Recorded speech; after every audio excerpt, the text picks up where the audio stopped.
Welcome, one and all, to the Revolutionary Wrestling Podcast. Right here on YouTube. Check us out, Revolutionary Wrestling Podcast on YouTube and Spotify, RevWrestPod on Twitter.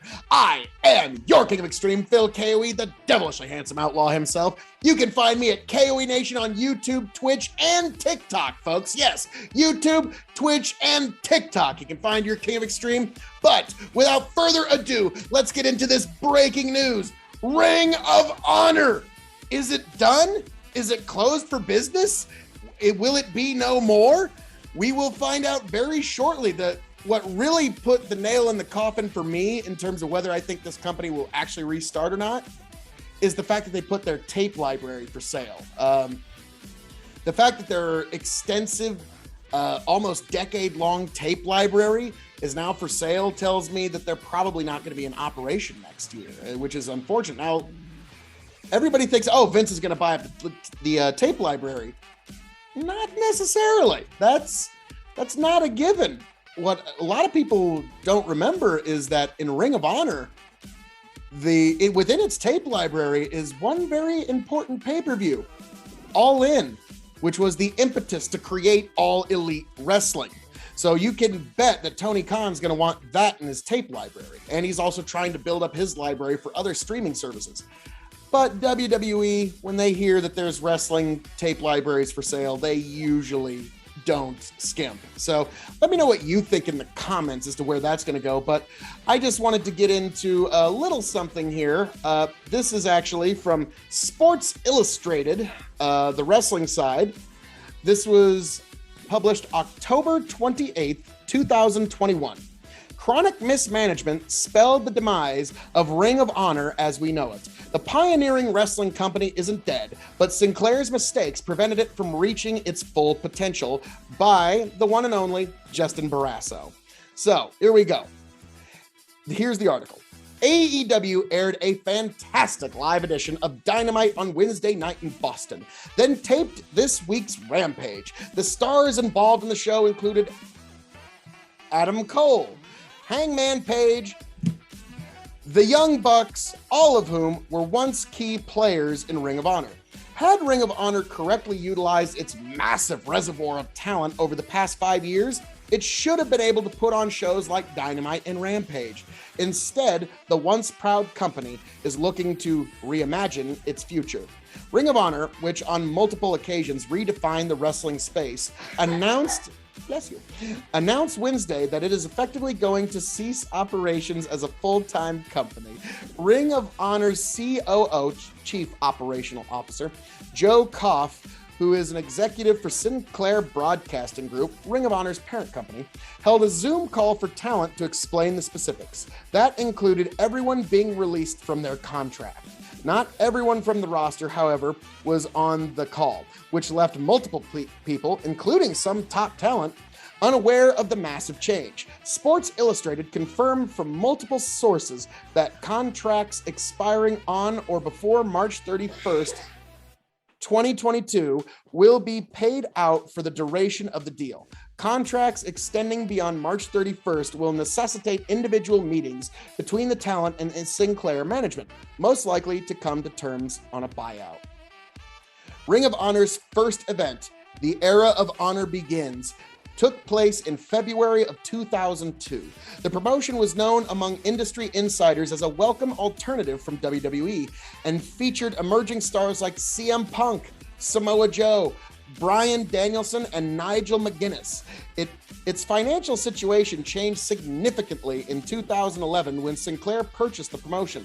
Yet despite all the benefits of being owned by a major force in broadcasting, Ring of Honor never took the steps necessary to become a top player in the industry. It always lacked a signature television show, one that would air on a consistent time and night, even though there were executives within the company, including Koff, who continued to spread the idea that one was coming. Whoever thought Impact Wrestling would outlast Ring of Honor? This is a devastating development for the talent, who now have one less place to work.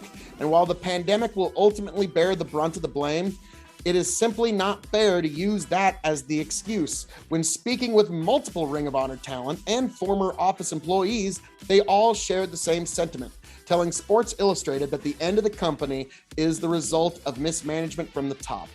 Ultimately, the company never recovered after allowing the Bucks and Rhodes to leave the company at the end of 2018. Though there was the success of the Madison Square Garden show in 2019, co-promoted with New Japan Pro Wrestling, much of that night's success was due to the combination of what the Bucks, Rhodes, Kenny Omega, as well as the stars of New Japan Pro Wrestling built on Ring of Honor shows. And the considerable buzz and attention placed upon the company was never replicated after Ring of Honor management decided not to invest the money necessary to keep the Bucks and Rhodes. Had they been given a respectful offer, especially the Bucks, who were the faces of the company, it's very likely they never would have left, which forever alters what happened with the creation and success of AEW. Ring of Honor Wednesday's statement explained that the company will go on hiatus after its final Battle pay-per-view in December. We anticipate returning to live events in April for the Super Card of Honor with a new fan-focused product and provide a unique experience for wrestling fans, it continued.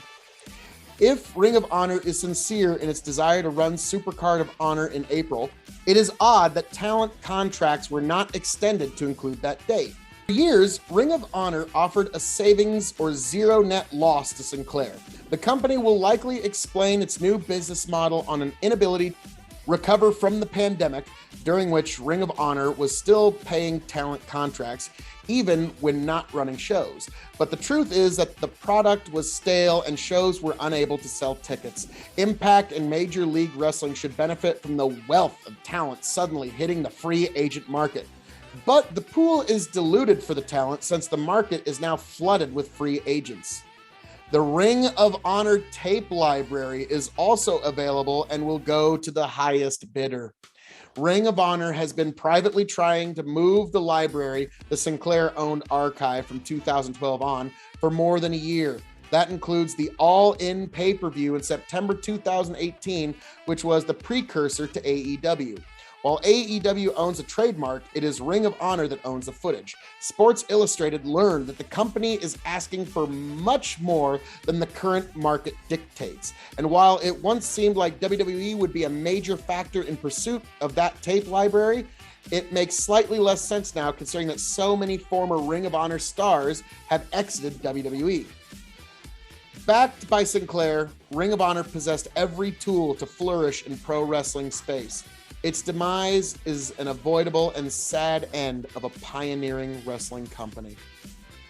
And I hear they're going to be doing their final battle in December, and that's the end of the article.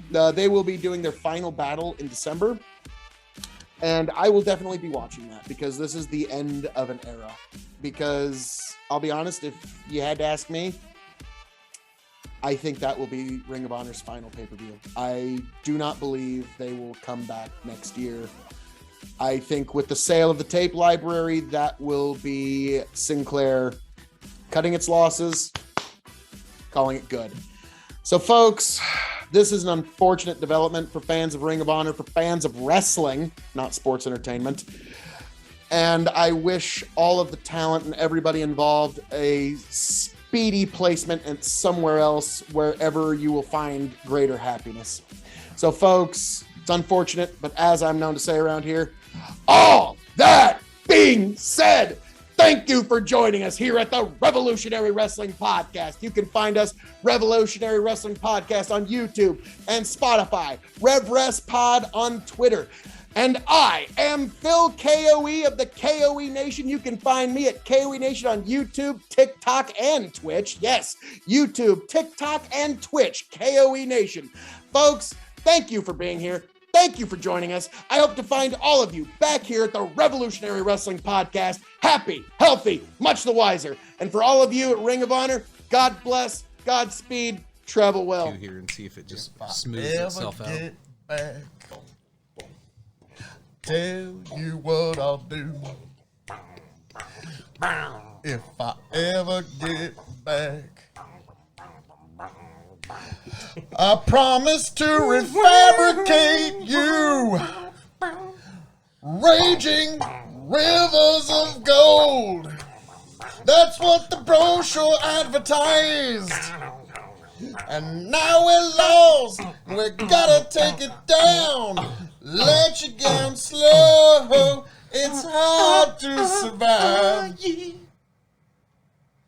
El Dorado. Oh, Lord. Well, let's see how that one went. Yeah.